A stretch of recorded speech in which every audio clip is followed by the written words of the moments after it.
Welcome to SaaS Reality, a podcast where two budding founders talk about their businesses. Join Simon and Dean to find out what it really takes to build, launch, and run a SaaS product.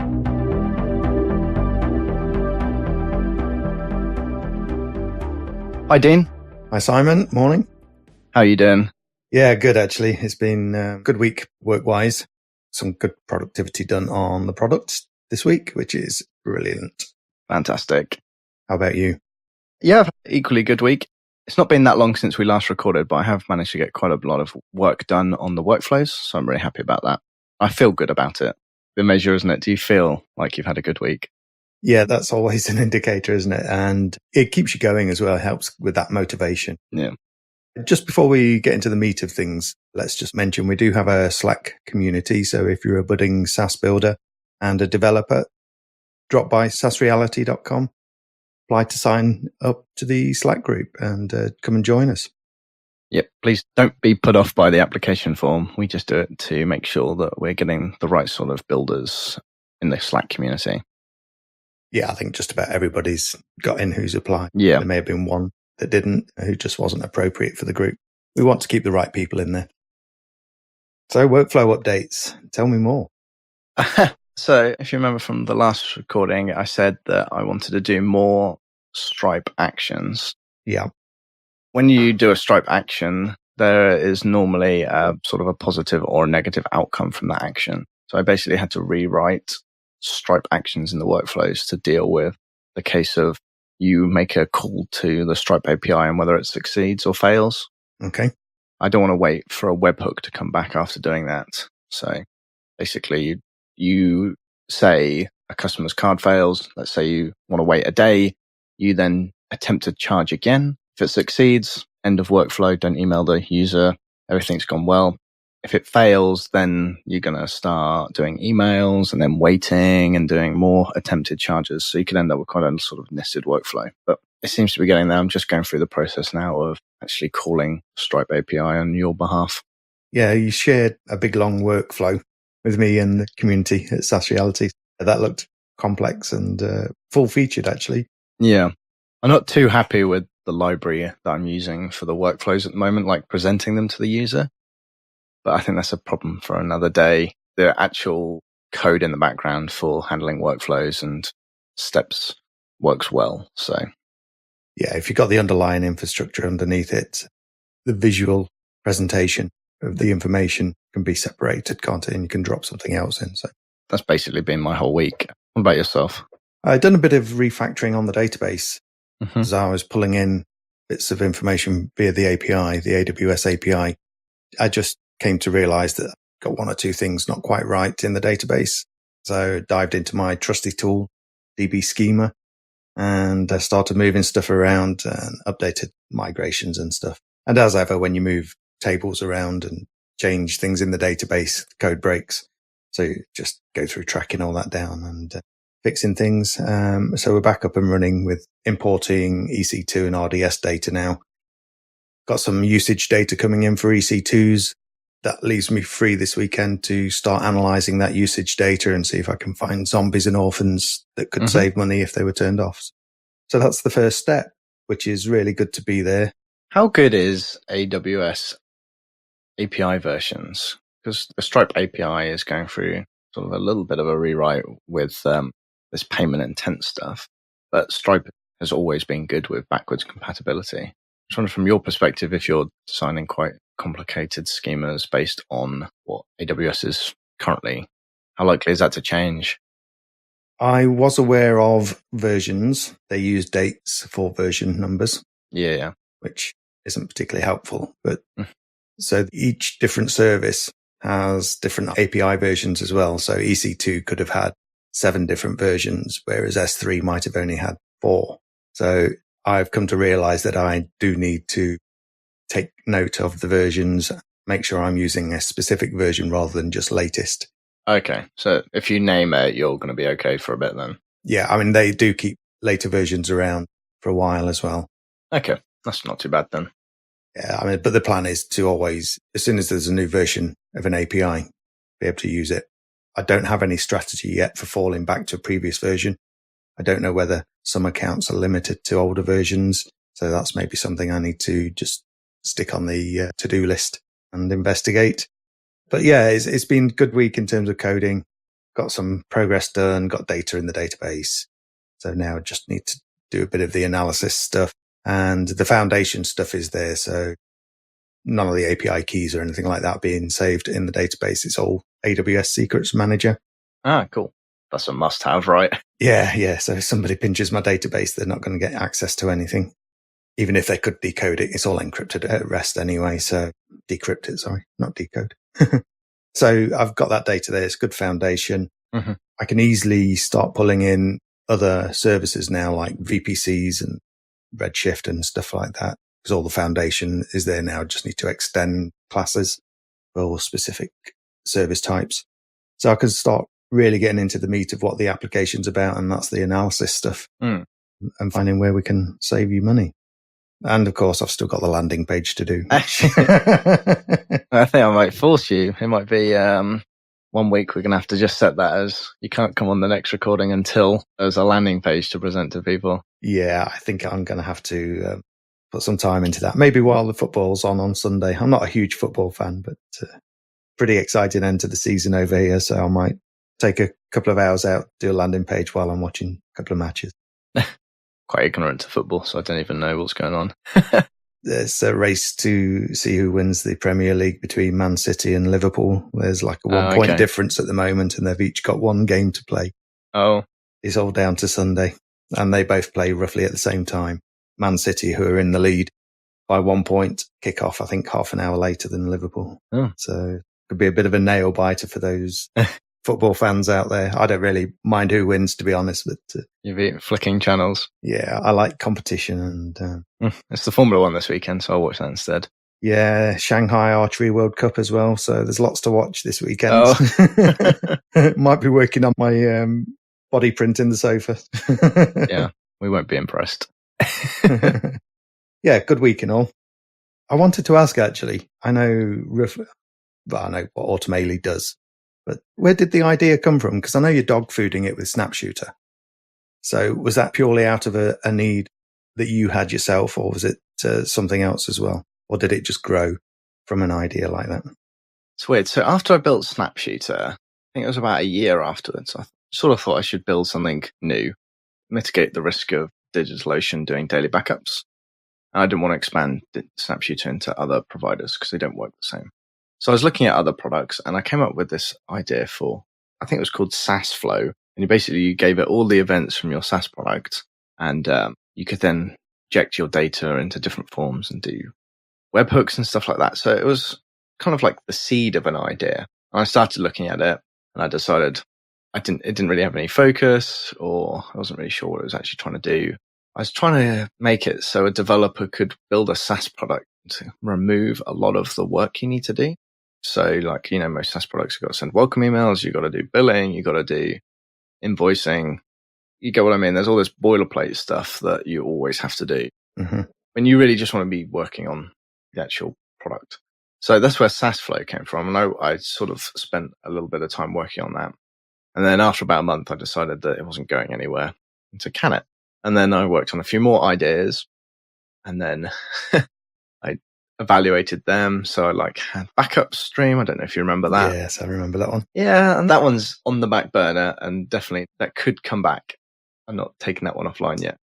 But then I was just one evening, I was having some issues with, I just seemed to get 3 or 4 people churn at the same time on SnapShooter. I was like, it'd just be really good if I could have something that would send these emails better than what I'm currently doing, which was just by hand. So I sort of evaluated all of the tools out there, and I decided that they weren't really doing what I wanted to do. And that was kind of how the idea of Automali was born. No name at that time. I literally couldn't sleep that night. I came up with the idea at 10 o'clock in the evening. All right, one of those. I just couldn't get to sleep. I spent all night thinking about it. We've all been there, right? Yeah, I was just so excited. And I just if I got up at 1 a.m. and started coding, would that be a good idea? Depends what you need to do the next day. But yeah, I've done that before myself, yeah. And that was the idea of the first version of Automali, which I think I've mentioned here before, which was you would just take a Stripe event or some other event, and then you would trigger off an email. Yeah. That's what I built.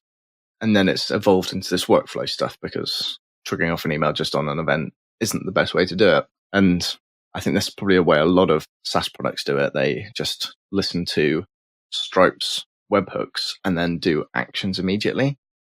You don't really want to be doing that. So that's where the workflows came in, and that's where Automeli came in. I got the name off NameStation. I think it cost me £30 to put the job up, and someone came back with automeli.com. I thought, that's it. That's the one. Yeah, that's a great name. I like the name. And of course, you got it trademarked as well now. So that's... Yeah, I'm not sure there was any point. If you Google it, it's the only thing that comes up. Well, people might start using Automail or something like that. So yeah. So that's how Automeli was born and is still growing. I remember because you were building this while we were talking and doing our stand-ups and stuff. And I just remember the Slack message one day. Oh, beep. I've got to do workflows. Yeah, I've been trying to put it off. Like I did the simplest form was just the delaying after an email, but I didn't want to do it because it's a lot of complexity for a first version. Yeah, it's a huge, huge thing to put in a first version, like you say. So, but how useful would the product have been without it? Yeah, there would have been some value there, but I think with the workflows, it's going to be a real standout product. So. I think the biggest pain is the UI for workflows. The actual back end is weird. You know, when things, you can't decide whether something is complicated or not. So from like the outside. Yeah. It's like, it's complicated, but when it's broken down into its component steps, it's really quite simple. So I guess it's one of those things where to a person looking at a flow diagram, simple as pie, but to a computer being able to work out how to process that flow diagram, a little bit more complicated. Yeah, I would think a bit of recursion in there, all sorts of stuff. Yeah, so yeah, we'd probably do several episodes on the internals of that if you needed to, but I don't know how gripping it would be for the listener. No, not really. It'd also probably highlight my bad coding. So yeah, that's basically the origin stories. And at that point, I started talking to people about it. And I'm obviously in the situation where Snapshooter makes enough money monthly to actually gain value from a product like this. We're not talking about a sub $100 a month here. We're talking $4,000 a month in revenue to like look after. So I feel in a sort of a very lucky situation to have that, to be able to form the next product and almost to give myself like self-credibility that I know what I'm doing and I know what this product needs to be doing. Yeah, you've come to realize which features you need on the roadmap next as well, haven't you, by using it yourself? So yeah, exactly. Yeah, basically, I've got to get that churn process absolutely nailed. And at that point, I'd be happy to open the door. I've already talked to a few people in our SaaS Reality Slack group who are interested in getting signed up. And I've been given deadlines by some of them, so better get on. One of the key features one of them wants is broadcasting. So you could be able to say, segment all my users, so like everyone on this plan, and we just send out like a marketing drop. All right, okay. I'm thinking about that as well. Drip fee too. Yeah, well, basically. Not for e-commerce though. No. That's enough about myself, right? Unless you have any questions. No, that's good. That's a good origin story. I wasn't actually aware of SaaS Flow, I don't think. You might have mentioned it once or twice. No, it's probably in the bottom of my, Namecheap domain account. Every variation of the domain name bought. But yeah, it was going to be really complicated and like entirely a user sending events.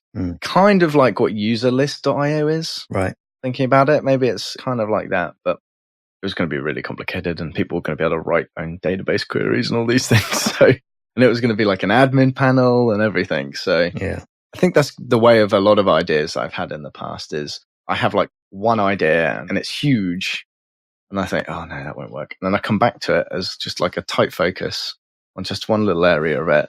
And that's where the actual product gets built. If I think back to ideas I've had in the past, and then I look at what people are doing now, and I'm like, my huge idea that would have never worked is now that tiny little feature you've now built a really successful business out of.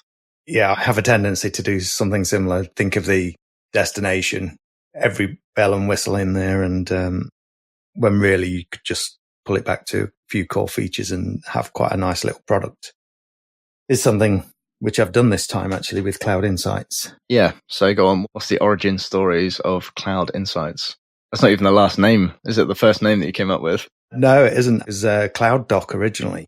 Oh, yeah. That came about because in my day job, we have clients using AWS, and I need to get my head around their infrastructure. Quick question. Are they coming to you with infrastructure, or you set up the infrastructure? But no, this is mainly the ones that have already got it. It's like, right, well, can you have a look through our AWS stuff and fix it? Yeah. So, they're coming to you in crisis, right? Yeah. Or just tell us where we could improve, or we want to be able to add extra capacity, but they don't have auto scaling, blah, blah, blah. So I was really struggling finding a tool that would just document an infrastructure. And that's where the original idea came from. Just suck in all of the information from the API in AWS, because everything's via the API. Even when you use the console, it uses the API behind the scenes. And be able to click around, filter, see what's linked to what, which is a tool I want. So I started building that, and being a good founder with a new product, I started doing potential customer calls and customer research. And the outstanding thing that people were saying is, will it save me money and will it reduce my AWS bill? Can we come back to that bit? So how did you find these customers? Because that's something I've been particularly great at, but I was impressed when you said that you'd had all these customer calls and you'd sort of arranged calls with people. So I'd like to know a little bit more about that, really. Yeah, I just started talking about Cloud Doc in Slack groups, and a couple of people contacted me that were interested. I called some consultancies, and I cold emailed, cold messaged. How did that go? Well, it's a numbers game. Yeah. I kind of tried to get to know somebody a little bit, a first introduction via LinkedIn, Yeah. which is a great tool for mining business people. It really is fantastic. So I'd find somebody at a consultancy, see if I had any connections in common, try and get a link or an introduction, or just drop them an email saying, oh, I saw you were linked to so-and-so on LinkedIn. I am too. We work in the same field. This is what I'm thinking of building. Would you be interested in a chat? Oh, fair enough. And a lot of people don't answer. Some people say, go away. And some people say, yeah, no problem. Oh, okay. Sorry, I interrupted you. No, that's good. That's good. So yeah, did some customer calls. I think I've probably spoken to about 50 odd people now. Oh, wow. A good chunk of those were at MicroConf as well. Yeah, you came back a changed man from that. Yeah, that was mind blowing. It really was. Peter from Stripe, cxcode at stripe.com. B. Harkins, I think his name is, just talked to me about pricing for like 2 minutes and just blew my mind. And Patrick McKenzie as well, Patio 11, had a quick chat with him. And yeah, met a couple of solutions architects out there. They were all talking pricing. And it's, let's pivot. And then after MicroConf, I had a lunch with Ian Landsman of HelpSpot, great help desk system, helpspot.com. There you go, Ian, give you a shout out. He talked about exactly what I was building and spoke to him about identifying zombies and orphan resources. He'd felt the pain himself and he said, yeah, I'd pay for that. So pivoted away, identify the things that are costing money, where you can turn them off and save money. And that will morph into looking at other things and maybe right sizing your auto scaling groups. Version 1 is also going to have reserved instance capacity planning as well. So yeah, came back from MicroConf with this pivot in mind and thought, well, Cloud Doc doesn't really work anymore. So I had one of those nights with a couple of beers on Namecheap looking for domain names, and Cloud Insights kind of fit. And I think I actually registered it there and then at MicroConf. Is it a .com? It's a .app. Yeah, Cloud Insights is owned by Intel.com anyway. Oh, no. They haven't trademarked that, have they? No, there's no trademark for it. I have a couple of other names that are trademarkable if I need to switch names in the future. That's the backstory of Cloud Insights. So it started off as documentation tool, and it's morphed from talking to actual AWS account owners and managers that what they want is something to manage costs and save them money. Yeah, that's their main priority with AWS, because developers spin stuff up and forget about it. I guess in a sense you're still doing the documentation, right?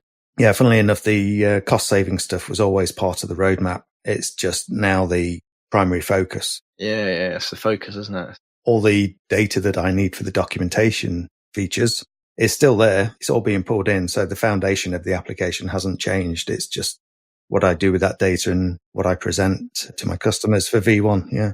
But now on the back burner a bit. Yeah. Origin stories. Good one. Yeah, I do quite like this topic. You always expect to hear a bit more glamour, don't you? Or something. And I don't think like Automeli's story is particularly glamorous. Well, it came out of a real need that you were having, though, didn't it, with Snapshooter? So that's your product research, really, because you knew there was a need for it there. And there's always other companies doing what you're doing. I'll be eating humble pie in 6 months if no one signs up. Well, I'll be on it. Well, I still haven't decided pricing yet, so.